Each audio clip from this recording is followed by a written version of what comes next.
سلام عزیزای دلم، امیدوارم هر جا که هستین حالتون خوب باشه. اومدیم امروز با یک ترمیم با مواد بیلدر ژل.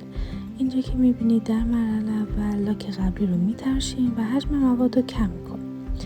در مرحله دوم با پوشر یا عقب زن کوتیکول های چسبیده به ناخن رو به عقب هدایت میکنیم و کامل پوست رو از ناخن جدا میکنیم.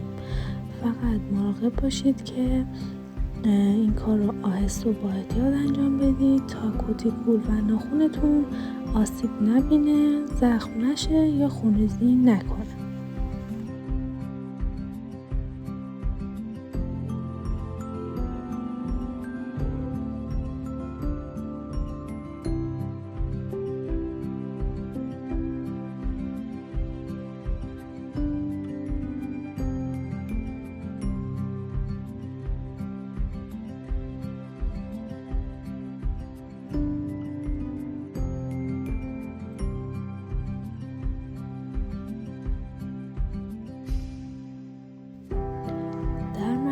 سوم میایم با کمک سوهان مانیکورمون آهسته و یواش اول از سمت راست به چپ 1 میل آهسته پوست رو از ناخن جدا میکنیم و زیر کوتیکول هامون رو تمیز میکنیم. فقط مراقب باشید که توی مرحله فشار دستتون زیاد نباشه و تمرکزتون روی پوست دور ناخن باشه یا همون کوتیکول باشه تا زخم به وجود نیاد. و همینطور بعد از اینکه سمت چپ ناخنتون رو مانیکور کردین دور موتور سوهان برقیتون رو تغییر میدین و این بار سمت راست ناخنتون رو مانیکور میکنید. سوهان رو زیر کوتیکول قرار میدین، پوست رو جدا میکنید و زیر کوتیکول ها رو تمیز میکنید.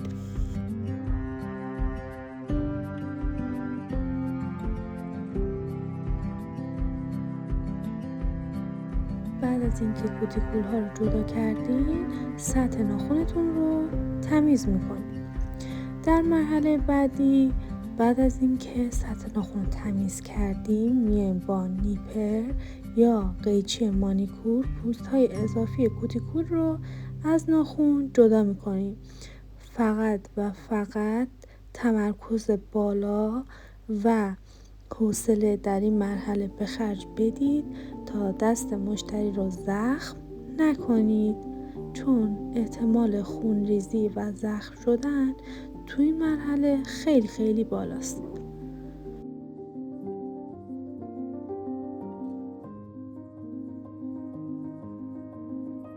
در این مرحله بعد از اینکه پوست کوتیکول ها رو جدا کردیم میایم با پد و کلینزر سطح ناخنمون رو به طور کامل تمیز میکنیم.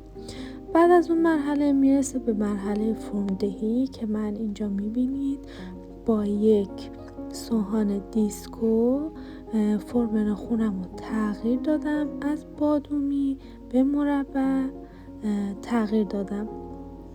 بعد از اینکه فرم دلخواه رو دادیم میایم با سوهان بافری سطح ناخن رو کاملا صاف و یک دست میکنیم. اینجا خیلی مهمه، دقت خیلی باید بالا باشه تا سطح ناخن کاملا صاف باشه، یک دست باشه، چربی روی ناخن نباشه که باعث هوا گرفتن یا چیز دیگه یا قارچ بشه.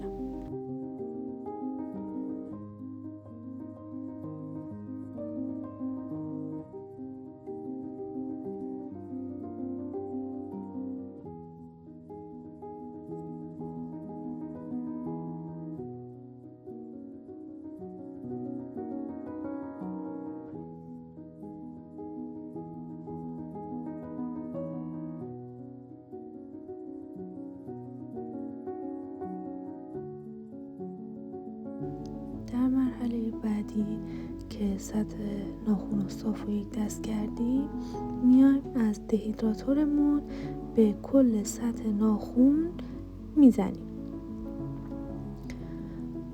و بعدش پرایمر که میبینیم از مارک کوکو استفاده کردم با 1 میل فاصله از ریشه اجرا میکنیم.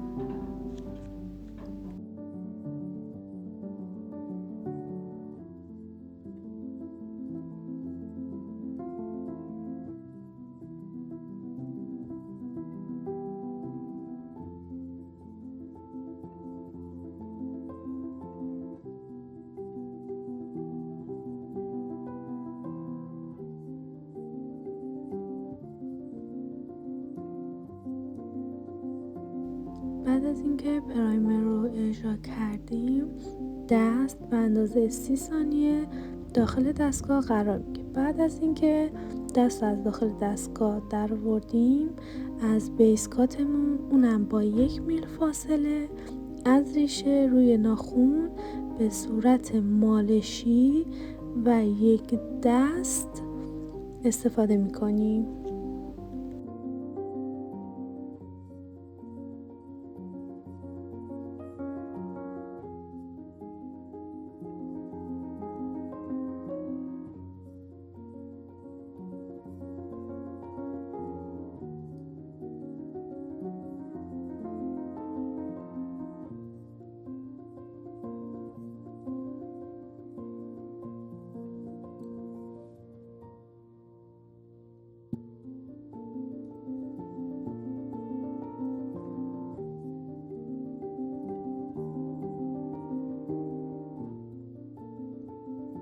بعد از اینکه بیس کاتمون رو زدیم، دستمون رو توی دستگاه به اندازه 60 ثانیه نگه میدم. خب حالا میرسیم به مواد گذاری. 1 نقطه از موادمون رو روی ریشه کار میذاریم و اون رو با قلم زبون گربه‌ای به سمت ریشه هدایت میکنیم و یواش یواش به صورت پرانتزی به سمت پایین هدایت میکنیم موادمون رو.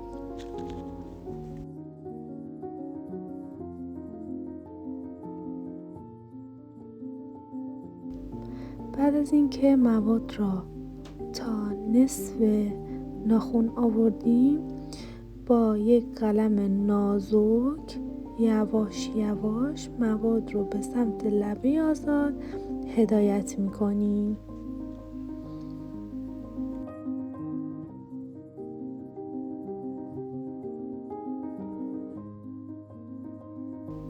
حواستون به گوشه ها و ریشه باشه تا مواد به سمت پوستتون نره و به پوستتون برخورد نکنه.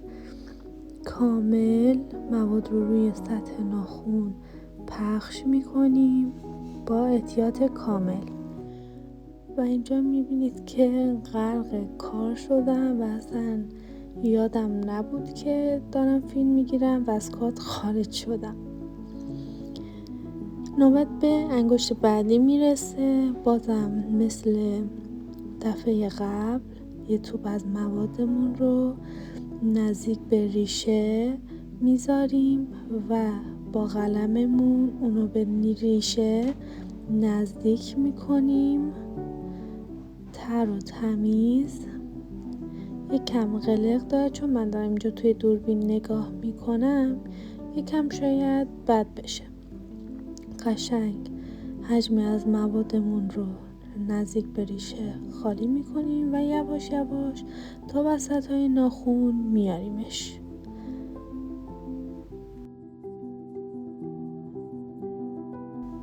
و بعد با قلم نازکمون یواش یواش ریشه ها و گوشه ها رو پر میکنیم و موادمون رو به سمت لبه آزاد هدایت میکنیم.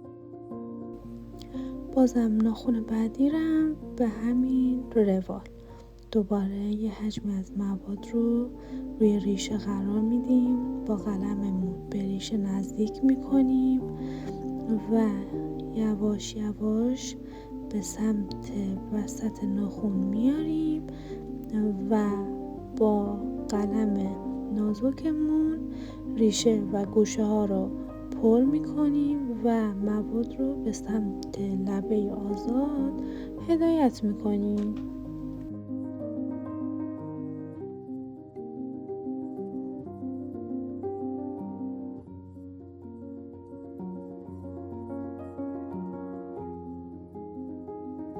و عزیزای من، حواستون حتما به قوس ناخن باشه. از بغل همش چک کنید که قوس قشنگی به ناخناتون بدین و آخر کارتون دستتون رو برگردونید تا قشنگ این قوسه خوب بشه و اینجا پایان کار ما رو میبینید به همین تمیزی.